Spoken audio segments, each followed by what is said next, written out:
నమస్తే, welcome to 99 TV. తమిళనాడులో ఏం జరుగుతుంది? తమిళనాడు మీద డీప్ స్టేట్ ఏమన్నా ఫోకస్ పెట్టిందా? అమెరికా ఎందుకు ఆసక్తి చూపిస్తోంది? చర్చ్ ఎందుకు ఆసక్తి చూపిస్తోంది? ఇది వాళ్ళ ప్రధానంగా అంతర్జాతీయంగా డిబేట్ అవుతున్న ఒక అంశం. జోసెఫ్ విజయ్ పుట్టుకతో క్రైస్తవుడు, సరే మంచి ఉద్దేశాలతో ఆయన ఒక పార్టీ పెట్టుకున్నారు టీవీకే అని. టీవీకే ఈరోజు మెజారిటీకి 10 స్థానాలు తక్కువ రావడంతో గేమ్ మొదలైంది.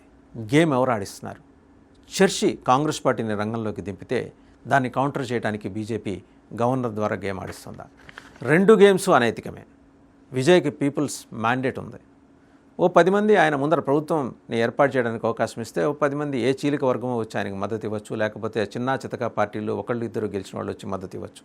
ఆ అవకాశం ఆయనకి లేకుండా చేయడానికి గల ప్రధాన కారణం ఏంటంటే కాంగ్రెస్ ముందుగా మద్దతు ప్రకటించి చర్చ్ డైరెక్షన్ ప్రకారం నడుచుకోవటం. ఇది అంతర్జాతీయంగా వస్తున్న కథనాలను బట్టి మనం జాగ్రత్తగా గమనిస్తే వెస్ట్ బెంగాల్ ఎలక్షన్స్ తర్వాత వైట్ హౌస్ నుంచి ప్రధానమంత్రి నరేంద్ర మోదీకి శుభాకాంక్షల సందేశం ట్రంప్ తరఫున అందింది. ఒక రాష్ట్రంలో ఎన్నికలు జరిగితే వైట్ హౌస్ నుంచి ప్రెసిడెంట్ ఎందుకు సందేశం పంపిస్తారు? ఇదేం దేశంలో జరిగిన ఎన్నికలు కాదు, లేదా సార్వత్రిక ఎన్నికలు కావు. దాంట్లో మోదీ ఘన విజయం సాధించి 4వ సారి ఆయన ప్రధానిగా బాధ్యతలు స్వీకరించే పని అయితే అప్పుడు ఆయన శుభాకాంక్షలు పంపిన దానికి ఒక అర్థం పర్థం ఉంటుంది. ఇప్పుడు ఎందుకు పంపించారు అంటే ఒక సునిశ్చిత దృష్టి వెస్ట్ బెంగాల్ మీద పెట్టారు. And at the same time church మొత్తం ఈ దక్షిణాది రాష్ట్రాల్లో జరుగుతున్న వ్యవహారాల్ని జార్జ్ సోరెస్ ద్వారా, డీప్ స్టేట్ ద్వారా, ఆ మాటకు వస్తే అమెరికా సిఐఏ ద్వారా మొత్తం గమనిస్తూనే ఉంది. 3 వ్యవస్థలు, ఒకవైపు చర్చి, ఒకవైపు సిఐఏ, ఇంకోవైపు జార్జ్ సోరెస్. ఎందుకు తమిళనాడు మీద? తమిళనాడు పేరుకి ద్రవిడ పార్టీల చేతుల్లో ఇన్నాళ్ళు పరిపాలన సాగినప్పటికీ తమిళనాడులో చర్చే దాని వెనకాల కీలక భూమిక పోషించింది. ఉదయనిధి స్టాలిన్ సనాతన ధర్మం మీద నోరు పారేసుకొని ఎట్లా పడితే అట్లా మాట్లాడినప్పుడు అది ఆయన ధైర్యం కాదు, చర్చ్ ఆయనకిచ్చిన ధైర్యం అనే అభిప్రాయం కూడా చాలామందిలో ఉంది. సనాతన ధర్మాన్ని ఒక వైరస్తో పోల్చారు. మలేరియా, డెంగ్యూ లాంటిదే సనాతన ధర్మం కూడా అన్నందుకు డిఎంకే భారీ మూల్యం చెల్లించుకుంది. అయినా చర్చి ప్రతినిధి వర్గం ఎక్కడా తగ్గట్లా. పేరుకి జోసెఫ్ విజయ్ ఆయన క్రైస్తవుడే అయినప్పటికీ ఆయన కొంత ఉదారవాద ద్రవిడ సిద్ధాంతాలతోటి ముందుకు రావడం చర్చికి నచ్చలేదు.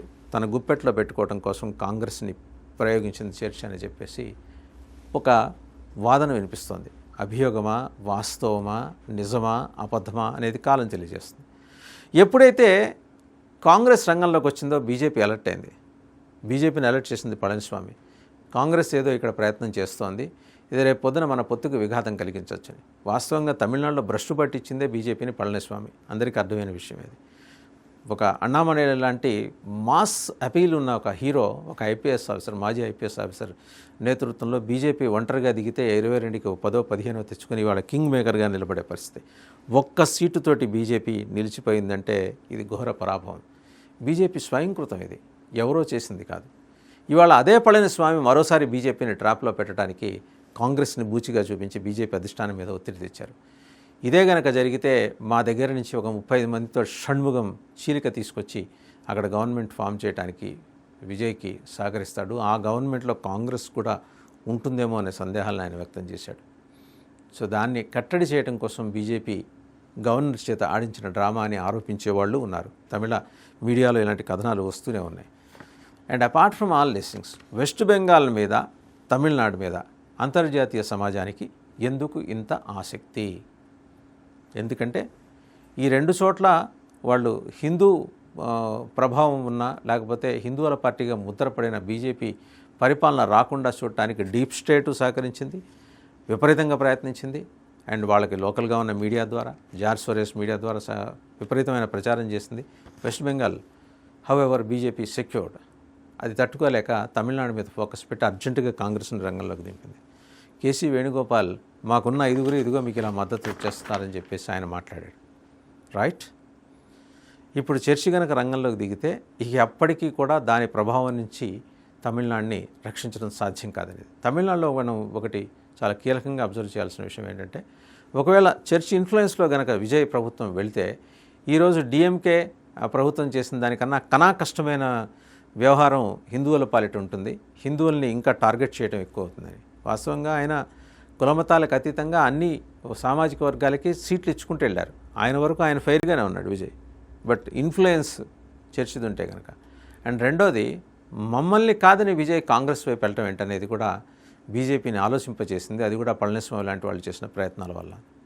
రైట్, బీజేపీ వాళ్ళు ఆలోచించినా లేకపోతే కార్యాచరణ ప్రణాళిక చేసినా ఒక 5 ఏళ్ల దాకా బీజేపీ చేయగలిగింది వెంట్రుక వాసి కూడా అక్కడ ఏమీ లేదు. అనవసరంగా తమిళనాడు వ్యవహారాల్లో జోక్యం చేసుకోవటమే, అపనిందని అపప్రధని తలకెత్తుకోవటమే. బీజేపీకి తెలియదా?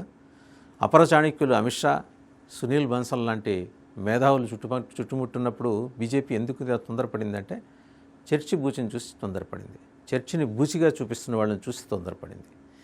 సో ఈ క్రమంలో ఏంటంటే మతపరమైన రాజకీయాలు తమిళనాట ప్రవేశించబోతున్నాయి. ఇప్పటి వరకు ద్రవిడియన్ కలరే ఉన్న తమిళ రాజకీయాల్లో రిలీజియస్ కలర్ కూడా రాబోతోంది.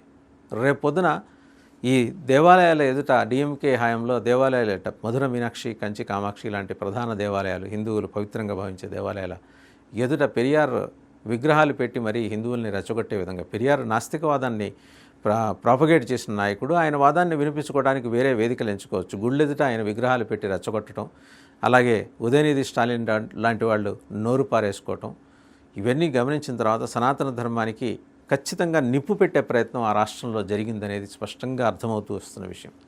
సో ఇన్ని సంఘటనల మధ్య అప్రమత్తమైంది ఒక్క నాయకుడు. ఎవరు? సెంగొట్టయ్యన్. సెంగొట్టయ్యన్ టీవీకే చీఫ్ విజయన్కి ఒక వార్నింగ్ ఇచ్చారు. విజయ్, మీరు అనవసరంగా కాంగ్రెస్ని కలిపి సంఖ్య చూపించకండి, గవర్నర్ దగ్గర తేడా పడుతుంది. మేము ఇంతమంది ఉన్నాం, మేము గవర్నమెంట్ ఫామ్ చేస్తాం, మాకు బల నిరూపణకు అవకాశం ఏంటంటే ఇక్కడ దాకా వచ్చేది కాదు. ఎప్పుడైతే కాంగ్రెస్ని ఆయన కలిపారో ఈ సమస్య తలెత్తింది.